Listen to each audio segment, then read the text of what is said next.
anda Hong Kong'un en ilginç yerlerinden birindeyim.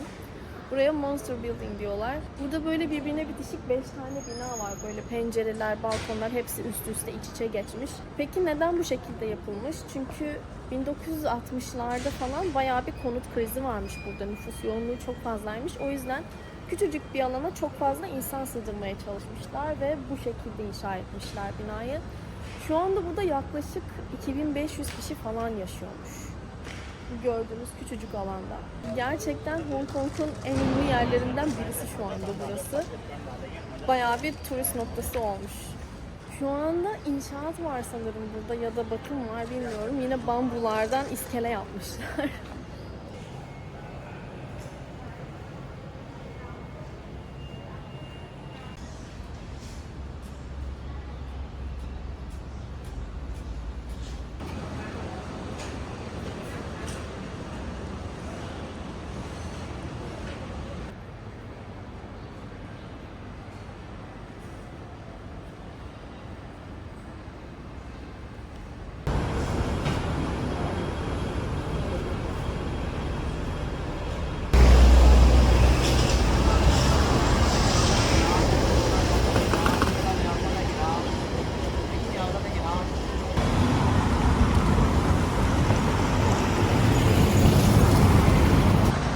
Tramvaylar buraya kadar geliyormuş.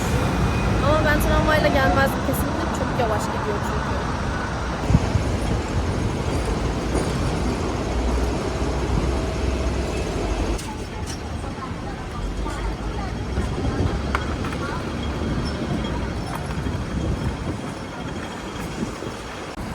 Şimdi Causeway Bay denen bir bölgeye geldim. Burası Hong Kong'un en hareketli yerlerinden biri ama aynı zamanda turistik olmayan bir bölgesi. Burada işte böyle yüksek binalar, alışveriş yerleri, kafeler, restoranlar falan var. Burada yerel halkın nasıl hızlı yaşadığını, hayatın ne kadar hareketli olduğunu falan gözlemleyebilirsiniz. Şimdi burada birazcık sokakları keşfedelim. Ondan sonra dün çıkamadığım o tepeye çıkacağım ve Hong Kong manzarasını izleyeceğim. Bunu akşama saklıyorum çünkü akşam ışıklarıyla çok güzel oluyor. Ama şimdi yaklaşık bir saat falan burada sokakları gezmek istiyorum.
otobüse binip tepeye çıkacağım. Oradan da biraz yürüyüp manzara noktasına varacağım.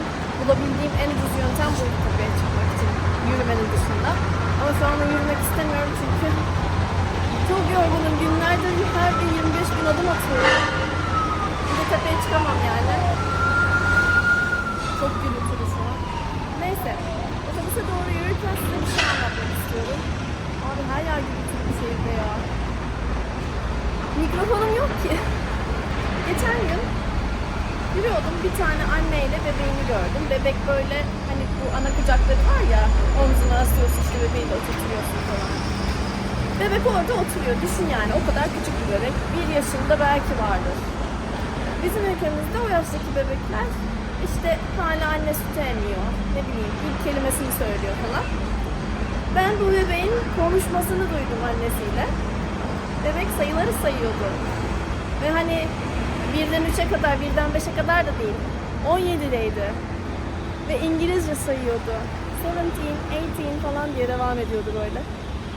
Dönüp böyle arkama baktım. Nasıl yani dedim. Nasıl olabilir böyle bir şey? Ben konuşmayı bilmesine şaşırıyorken o İngilizce bir şekilde sayıları sayıyordu. Hem de 17, 18 falan diye. İşte o sırada benim yanımda Hong Kong'da tanıştığım bir arkadaşım vardı. Bana dedi ki Hong Kong'da dedi insanlar çok hırslılar hani bebeklerini eğitme konusunda. Çünkü burada anaokulları bile bebekleri mülakatla alıyorlarmış. Evet, bebekleri mülakata sokuyorlar. Yani 2 yaşında çocuğunuzu anaokuluna yazdıracaksınız ya. İyi bir anaokuluna gitmek istiyorsa abi çok değişik ya. Sessiz bir yere gideyim orada devam edeceğim. Neyse ne diyordum? Şimdi 2 yaşında çocuğunuz var, anaokuluna yazdıracaksınız ya. İyi bir anaokuluna yazdırmak istiyorsanız çocuğunuzu mülakata alıyorlar. İşte nasıl tepkiler veriyor, nasıl cevaplar veriyor, ne kadar konuşabiliyor, neler biliyor falan bunları ölçüyorlarmış. Ona göre okula alıyorlarmış. O yüzden de aileler böyle eğitmeye bebeklikten başlıyorlarmış. Hani İngilizce ana dilleri değil, bu çocuk İngilizce sayıyordu sayıları. Beni en çok o şaşırttı zaten. Bir de bir şey daha anlatayım. Yine başka bir gün, o otobüs geliyor. Yine başka bir gün yolda yürüyorum. Önümde de bir tane ilkokul çocuğuyla babaannesi ya da anneannesi işte birlikte yürüyorlar. Bunların konuşmalarına şahit oldum. İngilizce konuşuyorlar yine tabii ki.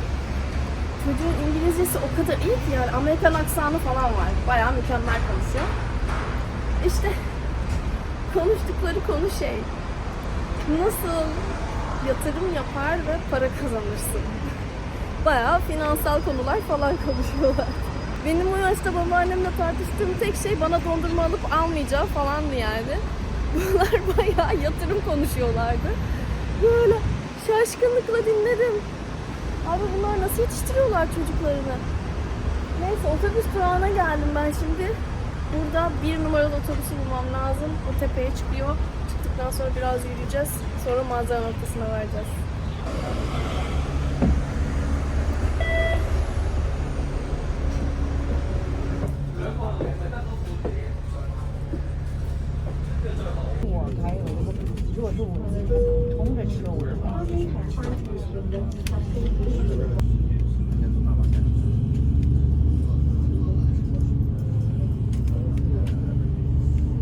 Şimdi otobüsten indim. Manzaralar o kadar güzeldi ki otobüste yani. Çok uzun sürüyor otobüs. 1 saat falan sürüyor merkezden buraya gelmek. Ama manzaralar o kadar güzeldi ki zaman nasıl geçti anlamadım yani. Ve sadece 13 Hong Kong doları yani $2 bile değil. Çok ucuz, çok keyifli. Bence otobüsle gelin buraya geleceksiniz. Ama tramvay da çok güzel. Bilmiyorum. Bakın burada bir sürü insan şu anda gün batımını izliyor.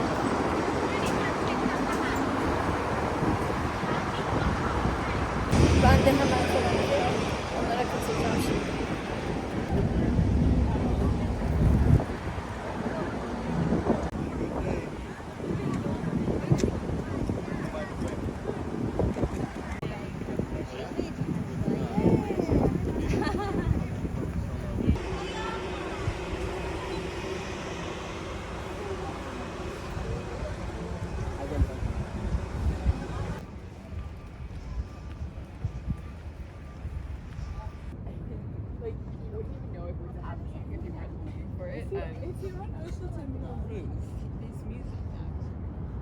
I know, but like barely anything happens. You could very easily.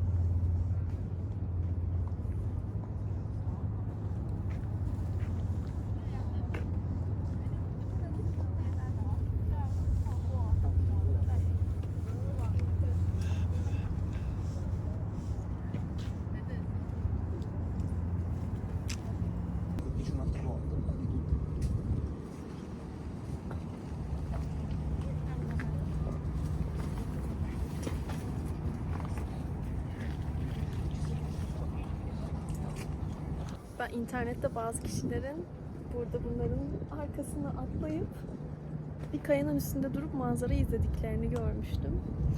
O yüzden buraya tırmanmayın falan diye bir sürü uyarı koymuşlar.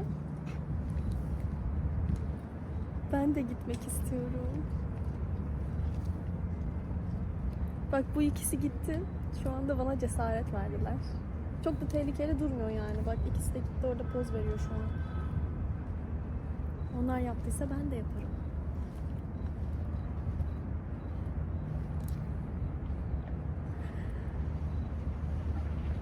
Şuradan tırmanmam gerekiyor.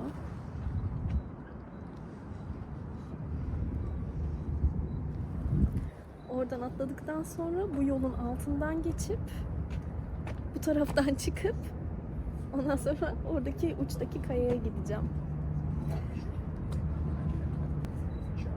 Etrafta insanlar var. İnsanlar biraz azalsın, atlayacağım.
Arkadaşlar bakın abartmıyorum. Hayatımda gördüğüm en güzel şehir manzarası.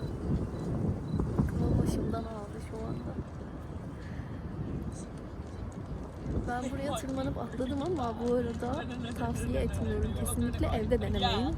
Zaten uyarı koymuş polis yani hani tırmanmak tavsiye edilmez diye. Ben zaten uca kadar gitmedim çünkü tehlikeli yani. Kayalardan bir tanesi düşse, ayağınız kaysa falan bitti. O yüzden tavsiye etmiyorum. Ben yaptım, siz yapmayın.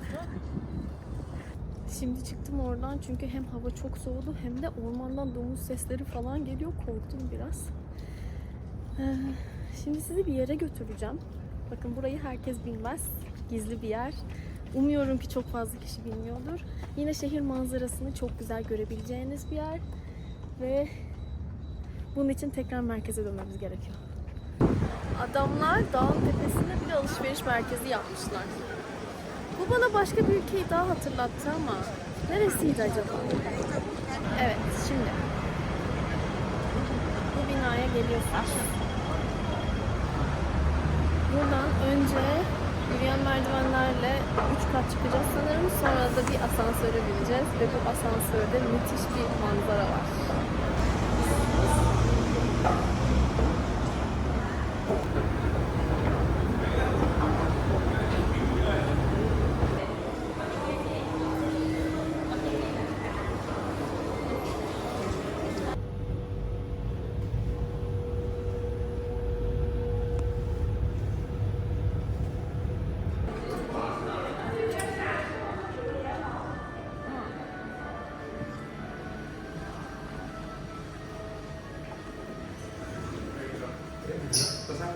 Kita nggak makan?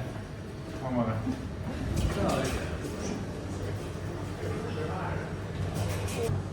56 mı? 56. kat ne ya? Bakamayacağım.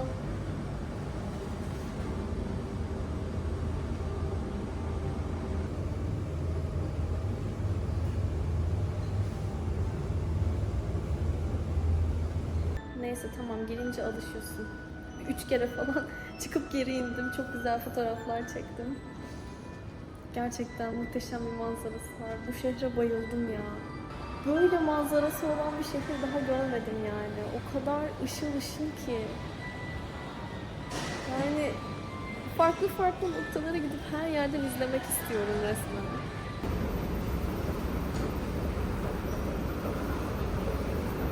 Söylemeyi unuttum. Bu asansör aslında bir restorana çıkan bir asansör ama hani restorana gitmenize gerek yok. Rezervasyona falan da ihtiyacınız yok. Asansörü ücretsiz olarak kullanabiliyorsunuz. Hani benim yaptığım gibi önce 3. kata çıkıyorsunuz yürüyen merdivenle. Ondan sonra asansörle 17. kata çıkıyorsunuz. Sonra oradan başka bir asansöre binip 56. kata çıkıyorsunuz. İstediğiniz kadar asansörü kullanabilirsiniz. Tamamen ücretsiz ve popüler olmadığı için şu anda çok kişi tarafından bilinmediği için asansörün içinde yalnız olma ihtimaliniz yüksek. Benim gibi. Ben 3 kere inip çıktım. 3'ünde de yalnızdım. Ve gerçekten manzarası çok güzeldi. Şimdi sanırım benden bugünlük bu kadar. Çünkü saat akşam 10'a geliyor. Bayağı geç oldu. O yüzden videonun da sonuna gelmiş olduk. Bu arada Hong Kong'da gezilecek yerler bunlarla sınırlı değil tabii ki. Daha gezilecek çok yer var. Ben aslında bir haftadır buradayım ama sizinle sadece 2 günümü paylaştım. Eğer başka nerelere gittiğimi de görmek istiyorsanız Instagram'a beklerim çünkü orada anlık olarak paylaşıyorum ve öne çıkan hikayelerime de her gittiğim ülkeden hikayelerimi ekliyorum. Böylece daha ayrıntılı görebilirsiniz. Çünkü YouTube'a ben her gün video çekmiyorum. Sadece belirli günlerde çekiyorum. Umarım bugünkü videodan keyif almışsınızdır. Belki Hong Kong'dan bir video daha gelebilir. Söz vermeyeyim. Ama eğer gelirse takipte kalın. Eğer videoyu beğendiyseniz beğenmeyi ve tabii ki abone olmayı unutmayın. Bir sonraki videoda görüşürüz. Hoşçakalın.